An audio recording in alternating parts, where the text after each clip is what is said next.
Good morning, and thank you for coming. I have a short statement to make, and then I will be happy to answer any questions. My name is Alan Clarke, and I'm a member of CAW Local 222 in Oshawa, the largest private sector local in Canada.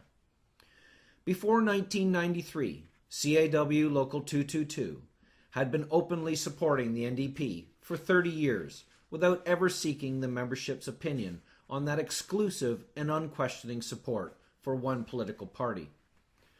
The relationship came back to haunt us. In 1992, when the NDP government was in power in Ontario, they allowed General Motors to stop their contractual contributions to our pension fund. This action alone should have been sufficient to end affiliation, but everything continued as per usual. Recently, as part of the automotive bailout, the Ontario government propped up the pension fund with a payment of $3 billion of public monies. In order to get this money, the CAW membership at General Motors had to give up the gains that were made over many years. In September of 1992, I led the formation of a group of General Motors members called MAPA, Members Against Political Affiliation. We started a petition to stop the local support for the NDP. Nearly 10,000 of the General Motors membership signed it. In the spring of 1993, a binding referendum question was put on the executive election ballot, asking the question, do you, as a member of CAW Local 222, wish to support the NDP financially or in any other way? The referendum was historic in several ways. First, the largest private sector local in the country was disputing the support given to the NDP. This was the first and only binding referendum question ever asked at the local. Because of earlier voting irregularities, the vote was conducted by an outside accounting firm. Also, since CAW Local 222 is an amalgamated local, it represents workers from many area businesses. The membership had to walk past the polling stations to get to their place of work. Over 82% of the membership voted to not support the NDP.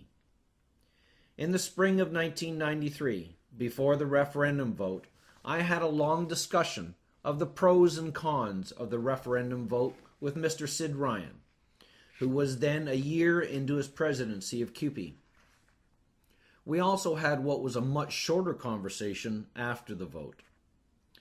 Mr. Ryan and his NDP campaigns used financial donations, donations in kind, and the name of CAW Local 222 in his 2003 and 2007 provincial election attempts, and his 2004 and 2006 federal election attempts. All of this was in direct contravention of the absolutely specific direction of the vast majority of CAW Local 222 members. How can Mr. Ryan continue to be the president of the Ontario Federation of Labour when he has directly contravened and frustrated the democratic wishes of the Local 222 membership in such a fundamental and demonstrable manner?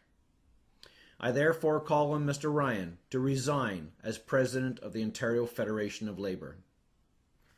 In 2005, after many attempts to have the executive of CAW Local 222 stop this partisan support, I put 2 flyers into the General Motors plant in Oshawa, informing the membership that both Mr. Ryan and the executive were contravening the terms of the referendum.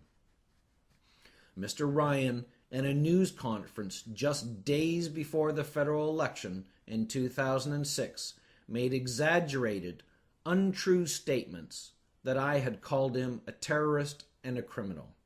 It was, I believe, an attempt to divert attention away from the fact that both he and the NDP had used money, resources, and the name of CAW Local 222 in direct contravention of the membership's direction. Mr. Ryan recounted these outrageous statements later in discovery during the civil court process. Mr. Ryan and his NDP campaign manager filed a complaint with Elections Canada using the outrageous and untrue statements that Mr. Ryan later recanted under oath.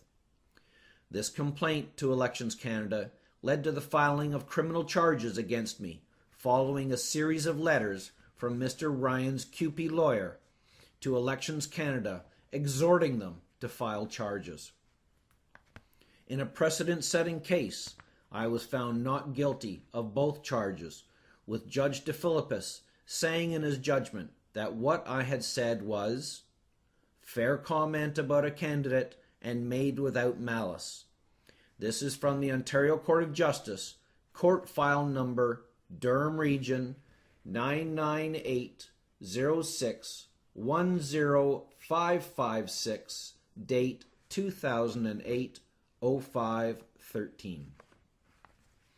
Mr. Ryan then filed a civil suit against me using a CUPE retained law firm, paid for with CUPE membership dues. Mr. Ryan is quoted as saying that since the picture that I used in my flyer to the General Motors CIW membership was taken at a function where he was representing CUPE, that CUPE was going to pay his legal fees. There were 12 binders of evidence that Elections Canada submitted in my trial, and I now have those binders. One of the interviews included in the evidence is that of the people who ran the function where the picture was taken. They stated that Mr. Ryan did not have an invitation or even a ticket, and that he sat at the table of the Irish pub group. Does the membership of CUPE know that Mr. Ryan has used what must be well over $100,000 of their dues to fight a fellow union brother who is trying in vain to protect his locals' right to democratic political self-determination? Mr. Ryan and his CUPE lawyers are now trying to file a motion of contempt with the courts, spending more of the CUPE membership's dues in an attempt to actually force me through the court to actually apologize for telling the truth. The same truth that the judge in the Elections Canada trial determined was fair comment about a candidate and made without malice, and that Mr. Ryan later recanted in discovery. Mr. Ryan is quoted as saying that he has an agreement that I signed. I challenge Mr. Ryan to produce that document, but he won't be able to because an agreement like that doesn't exist. I ask that the membership of CUPE phone or email their current president, Mr. Fred Hahn, and tell him to stop this abuse of your dues and to reimburse me for the legal fees that I have had to pay to defend my local's unprecedented democratic action through its binding referendum. I have sent Mr. Hahn and the whole executive board registered letters asking them to stop this continuing attack, but I have yet to receive a reply. It is quite clear from the comments made in the media concerning the CAW Local 222 binding referendum by then Premier Bob Rae, Jill Marzetti, Secretary of the Ontario NDP at the time, and Julie Davis, whom I believe was the Vice President of the Ontario NDP at the time of the referendum, that the New Democratic Party had a direct interest in and knew full well about the terms of the referendum. Any reasonable party, I submit, would see that it is clear that they should not have accepted any support, financial or otherwise, after that date. I call on Ms. Turmel and Ms. Horwath to honor the terms of CAW Local 222's binding referendum and to return all donations since 1993 to the local. These funds were given against the explicit democratic direction of the CAW Local 222 membership, both active and retired. I would also ask Ms. Horwath and Ms. Turmel to not accept any cash donations, any donations in kind, or support from any union or union local unless that union or local has had a vote from the rank and file in a private ballot conducted by an accounting firm, as we did at CAW Local 222, affirming that the majority of its membership wishes it. At CAW Local 222, only 18% supported the NDP.